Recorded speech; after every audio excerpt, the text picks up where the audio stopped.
Welcome again, the No Apology Podcast. I'm your host, Shaquille. To my left, I got my brother Chris. Yes, sir. What's good, my boy? What up? What up? This is episode 35, I believe. Yeah, this is a calm Saturday.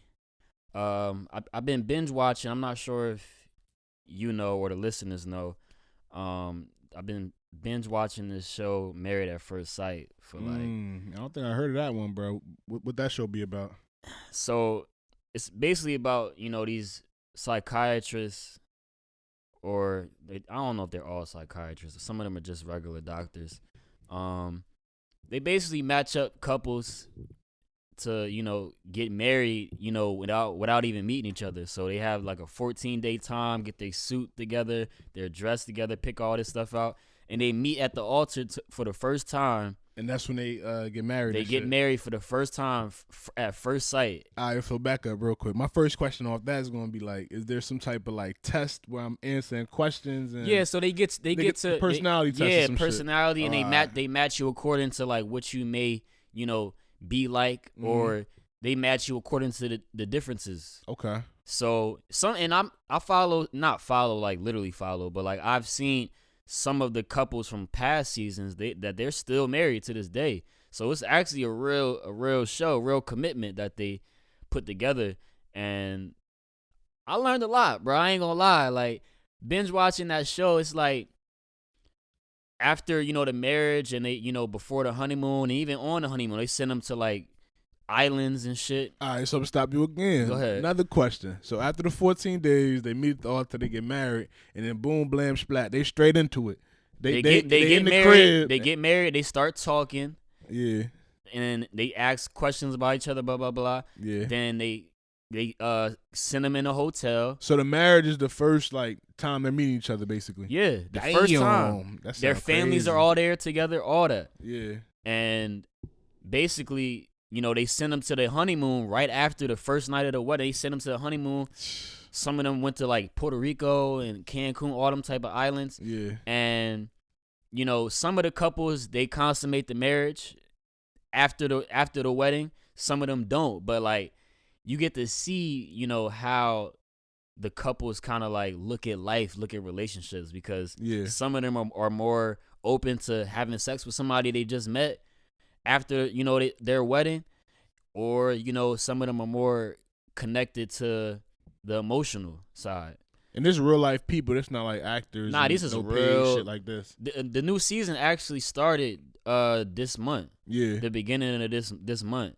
Okay. And that was during COVID. The last season actually hit in the middle of COVID. So like in the middle of them shooting, they had to like shoot with their phones. They recorded the show like with their phones, but they kept people. Yeah, it's dope, bro. That's dope. Yeah, it's dope. So check that joint out. But just to get back to that, it was just, you learn a lot, bro. Like us as men, a lot of times I think women are more prone to looking at like stature as a reason to like commit to somebody, whereas like we don't really care. Like if we having sex with a chick and she broke, we not looking at it like, oh, I'm gonna stop having sex with her because she's broke. And when you say stature as far as like staying in society, money just wise, income, income. Okay. Just based off your income. If you really don't have it like that, us as men, we don't really take that as a reason like, oh, nah, you're slacking off there, or you're not really making that much money. So and I think the biggest thing from that is just because women, I guess they see us as that type of security, and they want that security both emotionally and financially. So by, I guess, seeing that dollar bill on your head comes attractive. Yeah, but even with the women that are actually making money, a lot of them don't really find a lot of men that make more money or just as much money, because as they start to go up in the rankings, the chances of them finding a good man get slimmer. Okay. Because a lot of men, they feel intimidated by those type of women. That's true.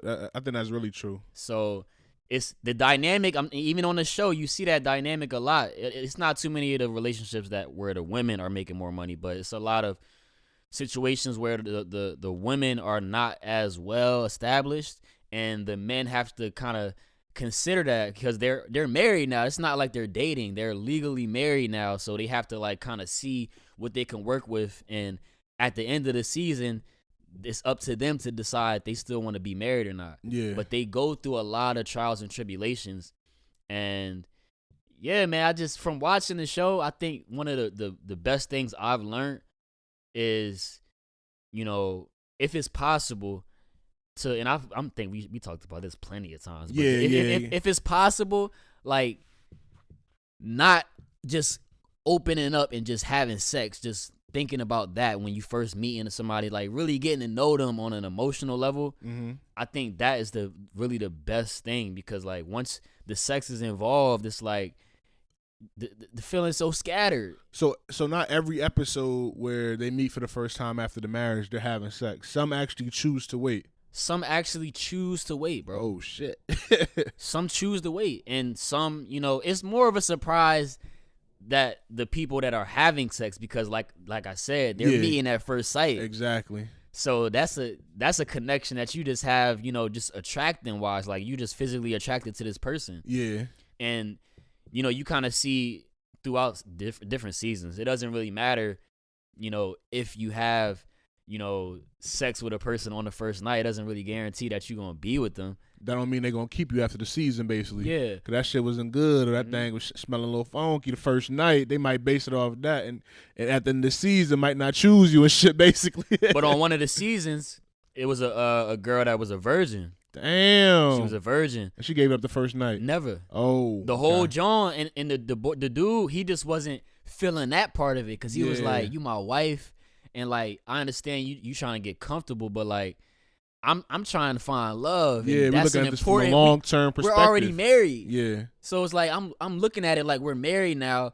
Let's get every type of aspect in this relationship out of the way. Exactly. And he didn't even end up staying with her. He chose to dip. He chose to dip. It wasn't for him. Okay. So you get to see a lot of dynamics just with relationships, you know, and that, like I said, going back to that emotional connection, bro. It seems so like, you know, it seems so basic. Like, oh yeah, I know that. I'm like, yeah, we know this. We should stay in touch and all that stuff, connect and all that.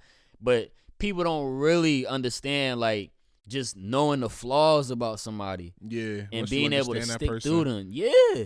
But I think it's even important when you have options, in my opinion, I feel like when you have options and you still choose that person, I think that is when you kind of feel that real love and feel that real connection. Because there's a lot of times where you may not even want to talk to nobody, but this person that you with, something keeps you there. It may not always be sex, but it's something that keep you there. That connection, that's the emotional, you know, connection that keeps y'all there mentally without the physical. Yeah, no, that's true. And I think that's the biggest part about retaining that attention.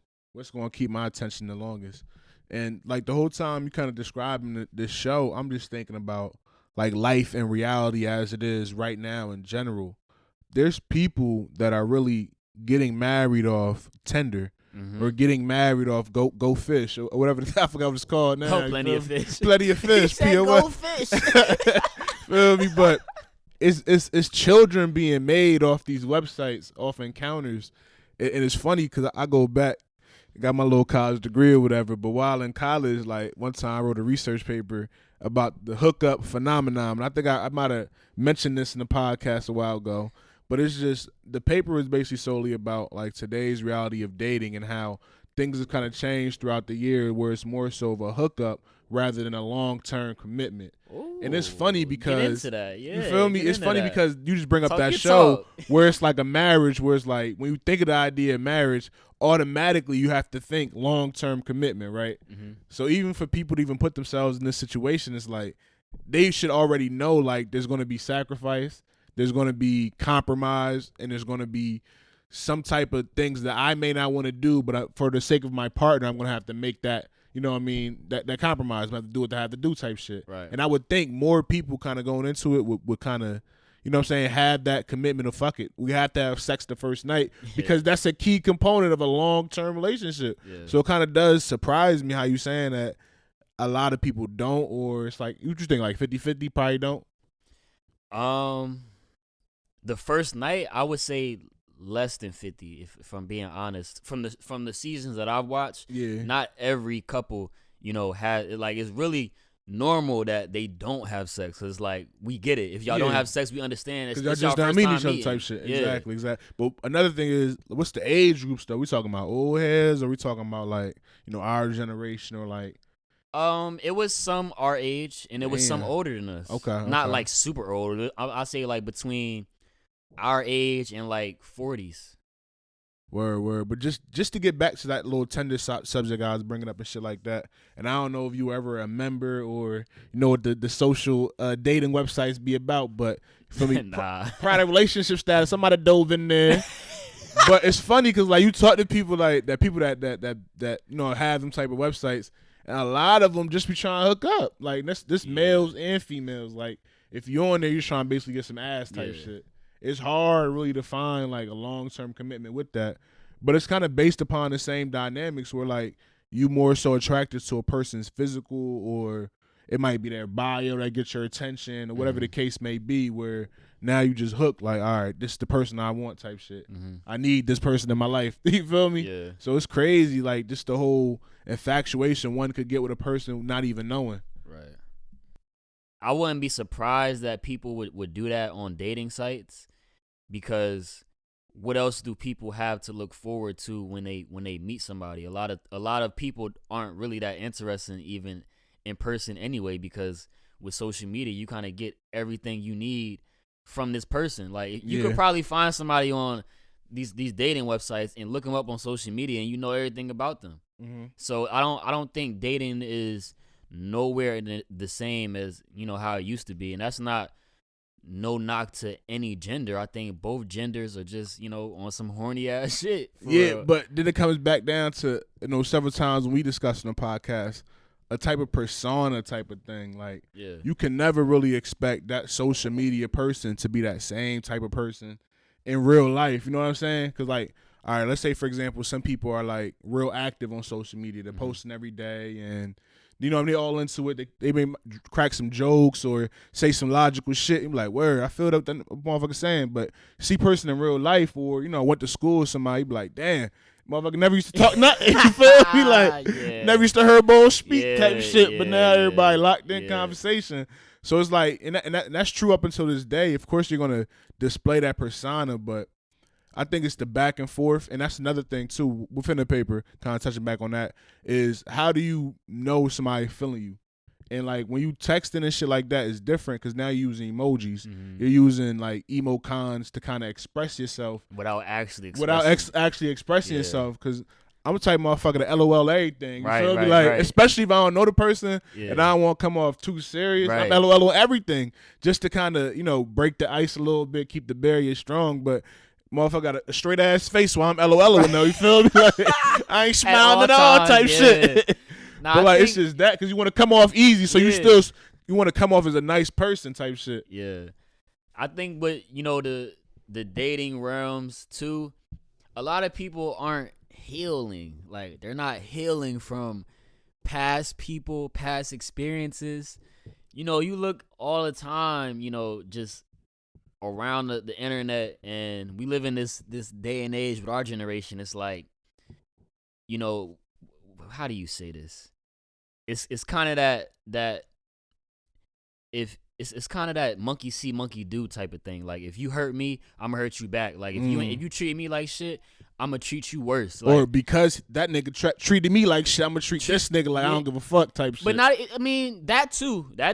But before that, like people will stay with somebody that is they know that's bad for them. Yeah. But it's like a game to them. It's like they playing this game. They're not even trying to heal. Yeah. So then after they're done with that person, they going right to the next person. Same person? Same shit. Doing the same situation. Doing the same. And it may not even be the same situation, but we kind of turn it into that, kind of thinking and expecting this person to be somebody that they're not. Exactly, or act like the I feel that 100%. You feel me? Yeah. And I think it's ways to kind of what I asked this question before.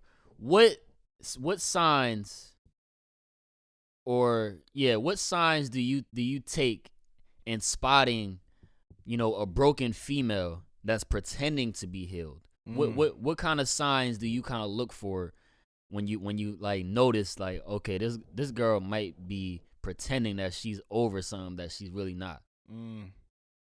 I think appearance is first, because that's the first thing you see in a person, how they kind of present themselves, and I'm talking about clothes, personality and things like that, like how they kind of looking, basically. How's their personality?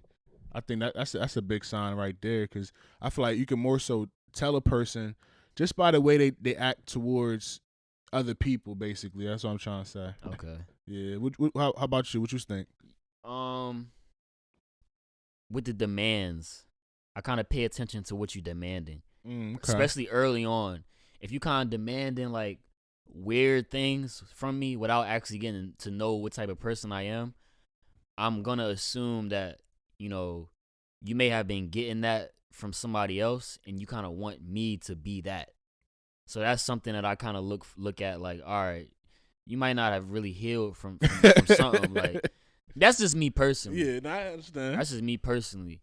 I guess another one would be just the boundaries that people may not have. If you constantly like have drama with people that are no longer really in your life, or you let people like friends or even like past people that aren't in your life anymore, you still let them get to you just from like seeing them or hearing about them.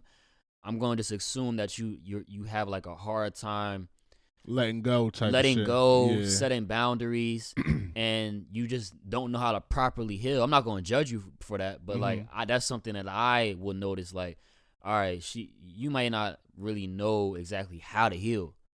So, and how do you heal? That's another question. How do you heal? What are some things that you could throw into the atmosphere, like a process on how you heal? And that's huge right there. How does one heal is first, I guess, accepting the circumstances in which something happened. And that's the first thing. Like, shit happened. Yeah, like, you got to accept that. Like, this shit happened to me. And once you kind of get over it or let it go off your chest, I think one thing that fuck people up is holding grudges. Like, holding grudges or having that mentality like, this would never be me again, or I will never let this person get the best of me in a way. Because you're never going to exceed until you actually open up. Right. And that's the biggest thing. Right. If you're always going to keep closed and never going to open up to nobody, I think that's the first thing, is just accepting what happened and being willing to move forward from that type of thing. So letting go is the biggest thing, I would say. After you let go, it's kind of letting that person or experience not get the best of you, and being able to let somebody fix it. I agree with that. You have to let somebody fix it. I agree. Because if you don't let nobody fix it, it's like, I agree with that. you forever going to be looking for something you're not going to get. Or you may be looking for the wrong people to try to help you with things. Exactly. That you haven't even accepted yet. You ain't even get to the first step. So I think, I definitely, I really agree with the accepting part. I agree with allowing people to help. What else? I think that it's even important to take time for yourself, and not constantly just jump from person to person to person to person, getting to know yourself. And that's not something easy neither, because a lot of, for women particularly, like, they're more accessible to men. Like, men are just throwing themselves at women, to where you have to be strong enough to be like, nah, I'm good, and keep saying, even if somebody that's attractive comes your way, mentally you may have to know, like, I'm not right at the moment, and I'm trying to get myself together and properly heal, so when the proper gentleman does approach me, we can make something work. But I think that's something that's really, really important, and really doing the work. Going to the club and partying and stuff, that will never solve your problems. Never solve your problems. Too many distractions. You're never gonna have a calm head like that. Yeah, and these are things that our generation deems as normal. Like, when you going through some shit, a breakup or something, what's the first thing you thinking about? What we doing this weekend? Going to the club, trying to release this emotion. What we doing this weekend? Trying to get loose, even. Yeah. So I think just being connected, to yourself and knowing yourself, because you can, like, I think we can naturally get lost in people. Okay. Just naturally, like, giving ourselves to, multiple people, whether it's we having one relationship here, then the next relationship here. And even for me personally, like, I'm a guy that's, been in numerous, extensive relationships. And, I think with my relationship now, what I respect, a lot about, my girl and just our dynamic is we give each other that space to where we're able to still be individuals, but respect our relationship. We still able to, get that time to ourselves and be healthy with it, and know that, all right, even though I'm taking this time to get myself together, I'm still with you. I still respect my partner. Yeah, I'm still with you. And that's really important. That's the trip that we took to Miami. That was important for us. You know what I'm saying? Word, mentally. Yeah. And it's not a lot of people that would even, and I don't mean allow like that, but like literally, like, it's not a lot of like girls. Trust. I think trust is a big factor. To trust your man and go out there and like, yeah, he good. He ain't gonna do nothing. You know what I'm or even saying? vice versa. Trust your girl to go out there and be like, yeah, I trust my girl. She not gonna do nothing in a place where it's hot weather, skin showing. It's right. like that. I mean, granted, it was COVID, so it wasn't but really. Still, but still, like it that takes a certain amount of trust, and I don't think a lot of people would even allow that. But if like, all right, this is a mental cleanse that I need, and I could go with you, but I need to be. I don't want to go by myself, so I need to get myself mentally together and be there with my guys so we could just talk and get stuff together. That's something that, for example, that is like an important thing just in your relationship, because you don't want to get to the point where, you don't know yourself. You're just in your relationship doing things for your relationship and you have nothing going for yourself. Word. Because, that as you get older, and we was talking about the marriage show, as we get older, I think, a lot of people end up getting divorces and relationships end up, ending is because, like, people aren't growing together. Yeah. In a sense. It's funny because, like, it's mostly every person I talk to in a relationship, and, you stumble upon relationship advice.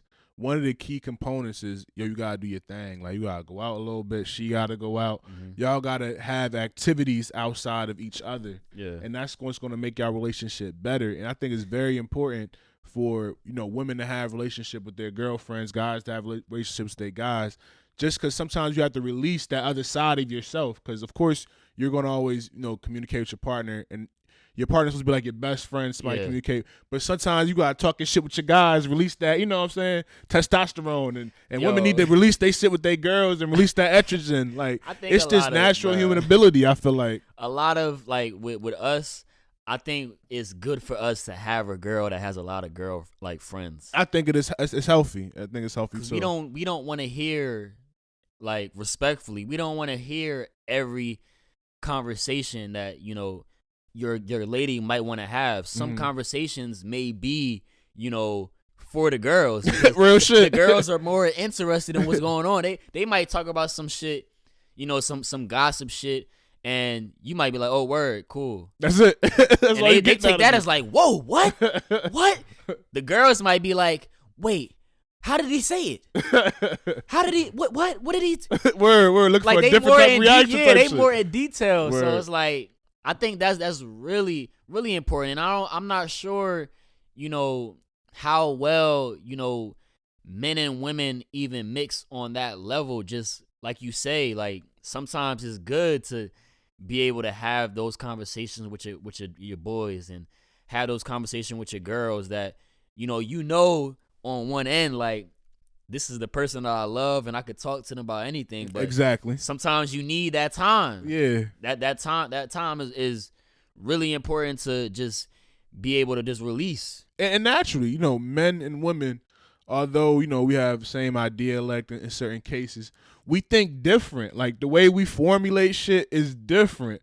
We more so, I guess, optimistic. You know, Yeah. we push it together differently. You know what I'm Yeah. saying? So sometimes you might be having an interest or a conversation that you want to talk about where you need somebody else is going to think the same way you think, type shit. Yeah. So that's why it's just important.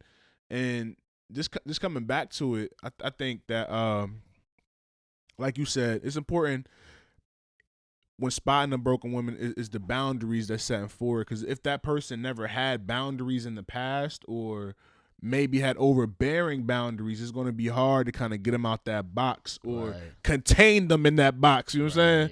And I think that's the biggest thing. Me personally, I love a challenge. Yeah. I ain't gonna lie. I love a challenge. I love like girls that are hard to get, you know. So I'd rather you have boundaries than to have no boundaries at all, because you know you'll let anybody in Exactly at any time, and that's how you get taken advantage of, obviously. But you know, I took a note down, you know, even adding in that, you know, a lot of people are just raised to love way different, you know, where, you know, some people may be raised off of survival and they see the world completely different.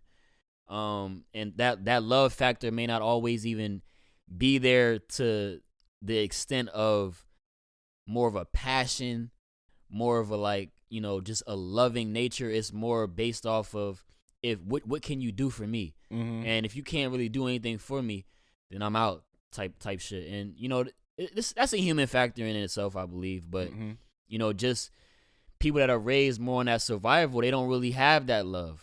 They don't really have that love in them to where they're able to open up to even allow somebody to love them. And that, as you get older, I feel like as we get older, that's when the dating pool starts to get slimmer and slimmer and slimmer. Because as you get older, you live through so many more experiences. So that kind of slims your choices down because you've been through that, done that, been through that, done that. So now it's like you searching for that new or that what next or what's interesting at the moment type of thing. And I don't think it's insecurity, but I just think it may just be you protecting yourself. Yeah. Because you even when you may be that single guy that has always been single, but you know, they always around people in relationships, or as they get older, their friends are always in relationships. Yeah. So they kind of see what's happening before they even think about getting into the situation. So now they're kind of like looking at it like, oh, I'm glad I'm here.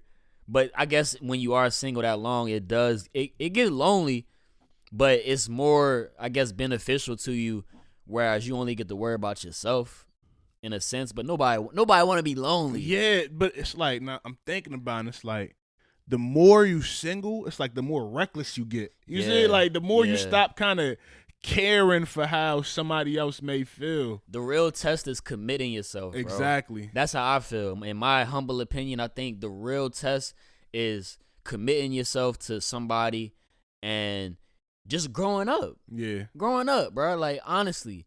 And I can speak for me personally. Like, I'm the type of guy, like, I thought, you know, I didn't think I could be happy with, you know, just one girl. I thought I needed at least 2 or 3, you know what I'm saying, to be happy. To be happy.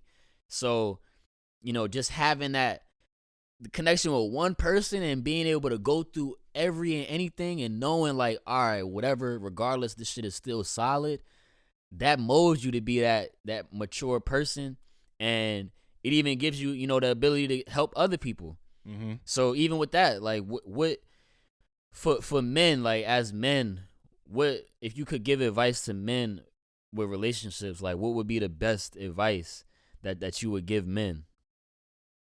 I think one big advice, and this shit kind of bites me in my ass all the time, I would say, is listen rather than speaking, I would say.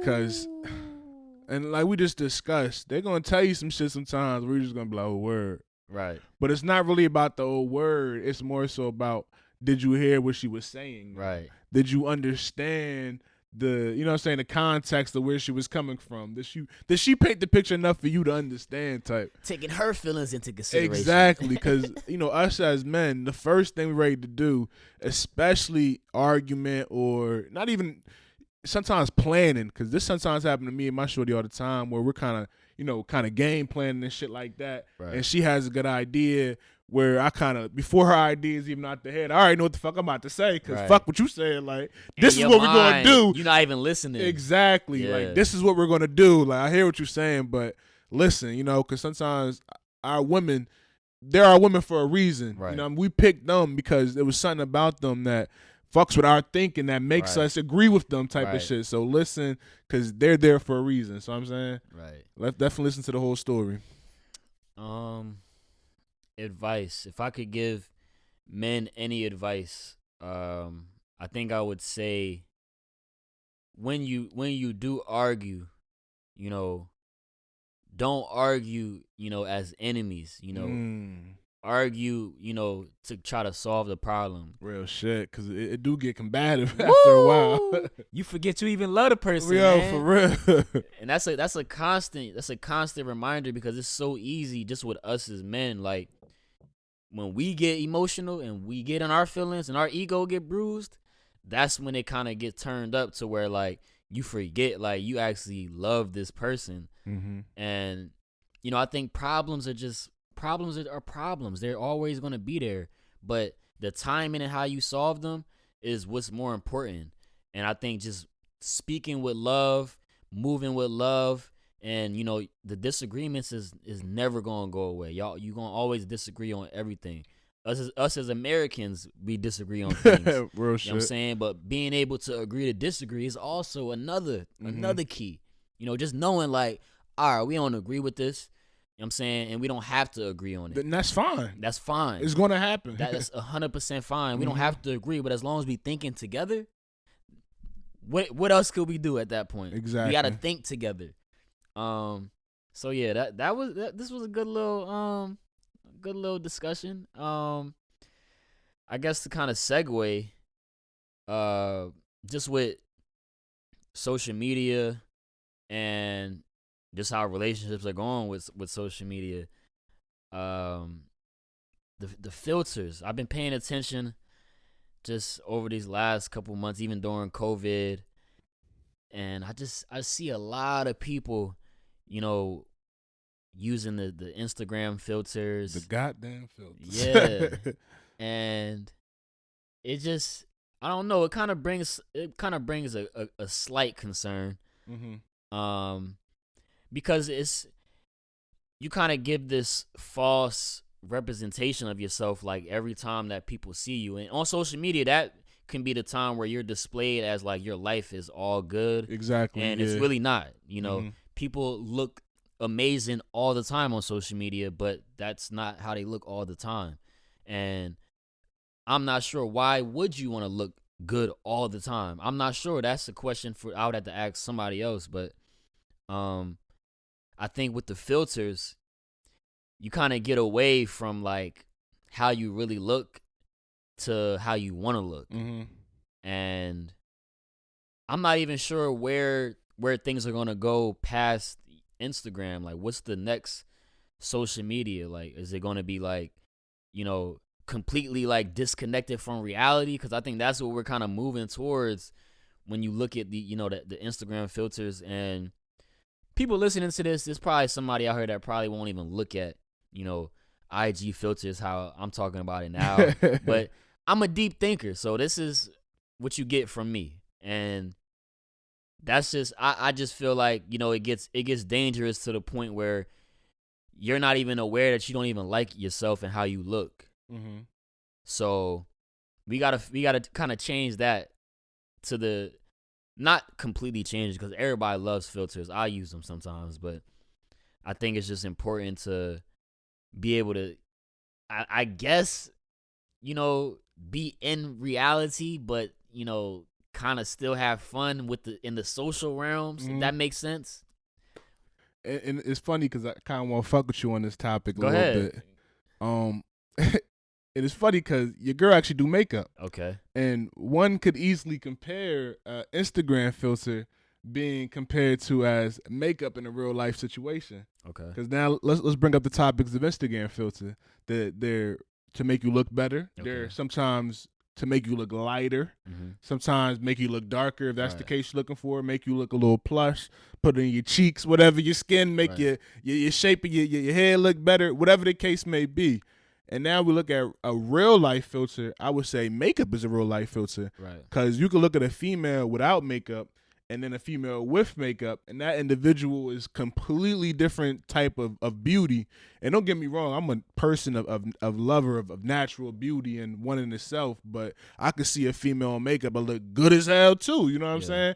But it's a difference, you know what I'm saying, between a makeup and regular, and there's a difference between a regular picture HD in an Instagram filter. Yeah. But the way I see it, I see it more so as people, like you said, wanting to persuade another image, but you can't really fault the filters too much because people was persuading another image in real life when they put makeup on. Yeah. That's how I feel. And even with that, I think me personally, I like a natural woman, you know, and it's may sound like crazy because my girl is a makeup artist. Yeah, she wear makeup all the time, you know, and that's just something that I have, you know, accepted just being with her. But she also looks good naturally. Exactly. Yeah. And I can't really be like, yo, like, why don't you not wear so much makeup? That's her field, and I'm not.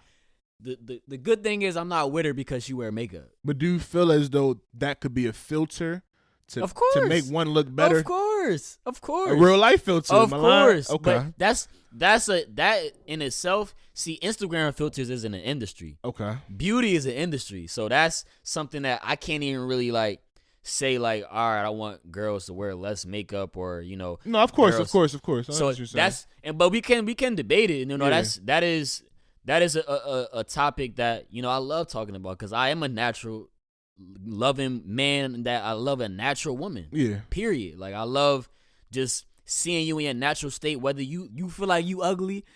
I'm going to feel like you beautiful regardless. I think that's why a lot of people love the Buster Challenge because you got to see the two complexities of a female. You feel me? Like, you got to see, you know, their good and bad side. But we as men, when we look at that, we don't look at that as being a bad side. We look at that as being that's you, and that's many sides of you with the makeup or without the makeup. And I think that's a big thing too. But just kind of getting back on the filters, like you said, you're not talking about the beauty industry, but the Instagram industry is all about making you look good as your persona and marketing yourself. So it's a reason them filters is on there, and a reason why people not complaining is because they like looking good. They like looking different. You know what I'm saying? It's about that happiness too. Yeah, like exactly. That false because if you having a bad day, that false reality, my nigga. Like, you feel me? Yeah. And I don't think people really like dig deep into that because I guess that's the power of, you know, the filters and all that stuff. Like, you having a bad day or you feel like you look bad, you put that filter on, post them filters, post a video, now you feel good again. So, you know, that's, I don't know, that is, and even going, like, when you compare it to the makeup, I think a lot of, because dudes use filters too. Let's not get that confused. Nigga, I use filters. Yeah, I'm about to say. I'm not about to be on here saying I do not use filters, we bro. ain't just talking like, oh, you know, girls with the Instagram filters. We talking about people with the Instagram filters. Yeah. So, you know, with makeup, I think girls wear makeup for different reasons. True. Some girls wear makeup because, you know, they may feel, you know, they may not feel beautiful inside, so when they go out in public, they always got makeup on. Okay. Now, me personally, if you can't walk outside and get some groceries without putting makeup on, I feel like that's, you know, a little bit much for me. If I'm in a relationship, like, if you can't, like, go outside without putting makeup on, I'm going to be like, now, you know you beautiful, girl. You know you need to relax. You don't need all that. Like, come on now. Yeah. And on the flip side, there's, you know, women that wear makeup for professional reasons. Like, if they have like a certain profession, if they a model or if they, you know, or even like they do makeup or working at like a professional field. Yeah, making money off it, profit off it. Yeah, they'll wear makeup just so they look professional. And you know, we're in no way here to judge people for using Instagram filters or wearing makeup. Mm-hmm. But I think what we're trying to do here with this conversation is just talk about being more connected with one's true self, your truest self. Yeah. Cause I think with all of this shit now, I think that's the purpose of it. Mm-hmm. Kind of like stray you away from who you really are, and you know, more about like who you want to be and comparing your life, because that's all this shit is anyway. People comparing themselves to, they want to look like Beyonce, they want to look like Rihanna. You know, it's funny because one of them filters you could actually make yourself look like somebody type shit. Remember that shit, bro? That shit's crazy. Where you could actually become somebody on camera and be talking like somebody. Like, that's funny as hell. So, what I mean, the dangers of it. I mean, the dangers of it. I think, is it helping or hurting? Is it helping or hurting? Because we having this back and forth. I feel like it's hurting because at the same time, I look at that shit as another form of catfishing. Because it's your public persona, but then when you see that person in real life, or let's just say, you know, we talking on the net and then we meet each other for the first time, and I'm expecting this filter or this image that I'm consistently seeing, and now you're in real life, you're a little darker than you might look, or, you know what I'm saying? I'm the blackest as could be, so I'm always going, you know what I'm saying, show what I show type shit, but it's just like, it's different. I feel like it's hurting more than saying. And then even looking at it from a different complexity, like our faces are being scanned. Where are these scans going? What are they doing with our images? Like, it has to be some type of like on some government shit. People feeding our faces, and it's different, bro. You get into that conspiracy bag. I mean, I think it helps in the sense of, you know, when you are kind of feeling shitty about yourself, you know, they had the funny filters where you're able to play around and you know, it lighten up your day and all that. But you know, the side that's more hurtful is just more like when I'm asking myself, like, what is the next step here? Like, where are we going next from here? Like, are we going to be able to just totally like be on some Sims shit and like recreate our whole existence on like an app? You know, because that, I don't know. I think it just really gets. So do you think filters would get to a point where it would allow you to like, oh, I want a different nose, let me just change my nose real quick. Well, the girls said the girls have that. The girls have it. It's an app. I think it's called, damn, what is that app called? If any females is listening to this, they know the app that I'm talking about. Damn. When they post Instagram filters. See, I've been doing it like that. See, I didn't even know that, bro. Like, I ain't know they be doing it might be called the Face app or something like that. Like, and girls, they able to like lighten they skin, touch fix their their nose, fix their cheekbones, all that.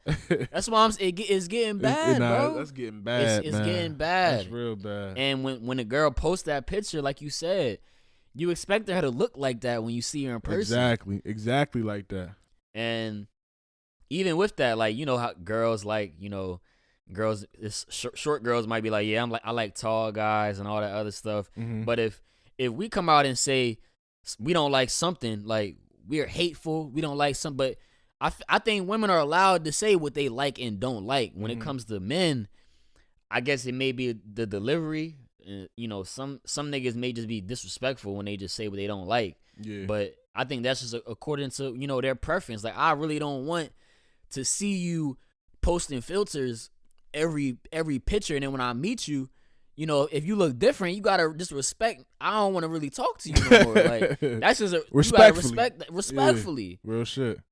So yeah, I think it's going to be interesting to see where things go, just leading up to just the years to come when it comes to all this social media and, you know, showing yourself, because all the social media platforms that you look at, you know, they all have something in common where you're giving a piece of yourself to them, mm-hmm.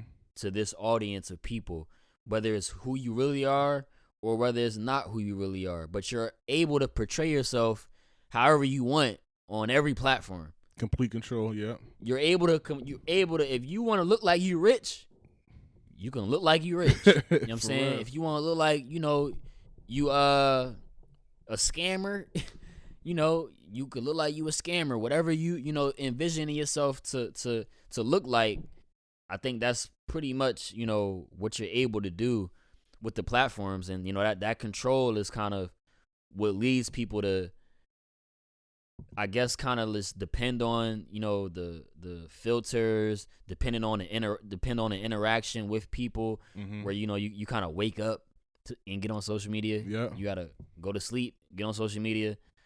So yeah, most importantly, just comes back into just the comfort of that dependency. And the comfort zone is it's a good place to be, but I don't think much can grow from staying in that comfort space.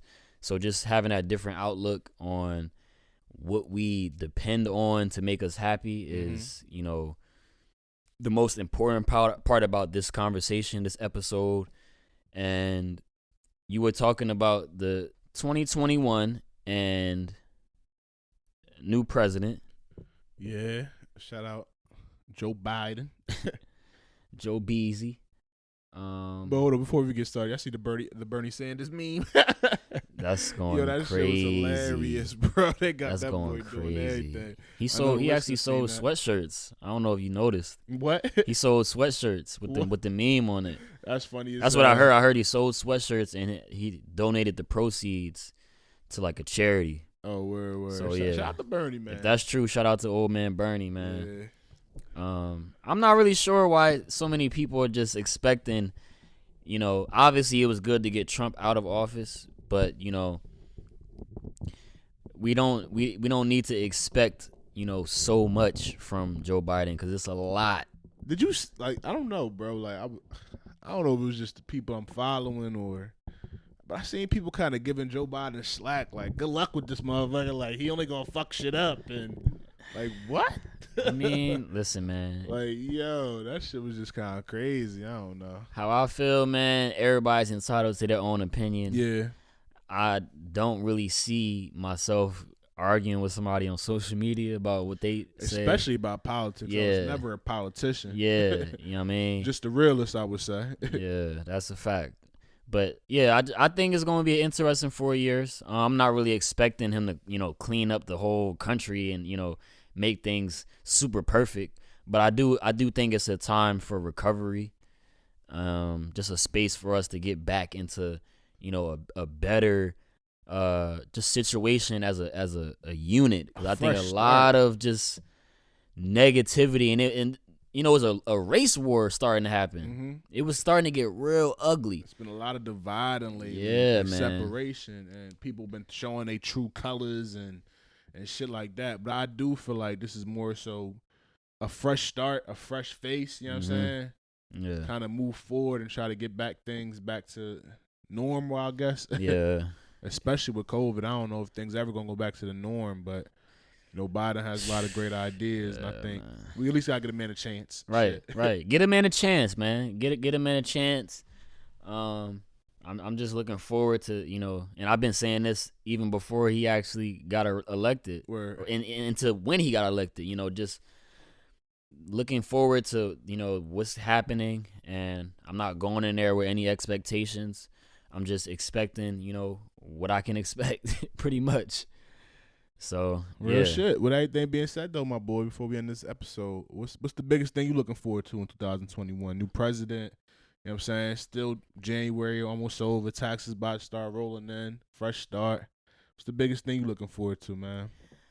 I think the biggest thing that I'm looking forward to is just more growth. Separating myself more as a man, and just having more like stability, mentally, financially, and just separating myself from just everything that's really going on, everybody that's not really for me and my best interests, not dwelling on things necessarily, but just staying focused. Staying focused and creating that growth. That's most important with me. How about you? Yeah, same type of mindset, man. I think 2020 taught all of us a big ass lessons of patience, discipline, and resistance. You feel me? Because even if you wanted to do something, you still had to kind of think about, hold on, bro. Right. And those is positive lessons that I'm gonna take into 2021 and just focus on developing myself and establishing, I would say, more building grounds where I can see from years from now, wherever that be. I know you doing the stock things heavy. I'm definitely trying to get up with you with that. But just put my money in the right places and establishing something to leave my daughter for. And I think that's the biggest thing I've been thinking about a lot lately is when it's all said and done, what I'm gonna have to show for it. Right. So that's something definitely, because it's niggas out here on the block, bro, man. selling shit. They ain't got niggas whip, that we nigga. know. Yeah, niggas that we know, bro. Feel me? Selling shit, doing shit, scamming niggas, whatever the case may be, ain't got shit to show for it. And I'm glad the position I'm at, and I just want to keep growing, like you said, bro. Yeah. Just finding that bigger goal, man. Real shit. And regardless, man, through anything that's going on right now, we still blessed. Yes, sir. Thankful to have you every time that Thankful you to be here, man. able to be here, man. Yes, sir. This is just a loving experience, real therapeutic. And, just want to give a shout out to everybody that continues to listen and support, man. This is No Apology, the podcast. The podcast, man. No apology. See y'all next week, man.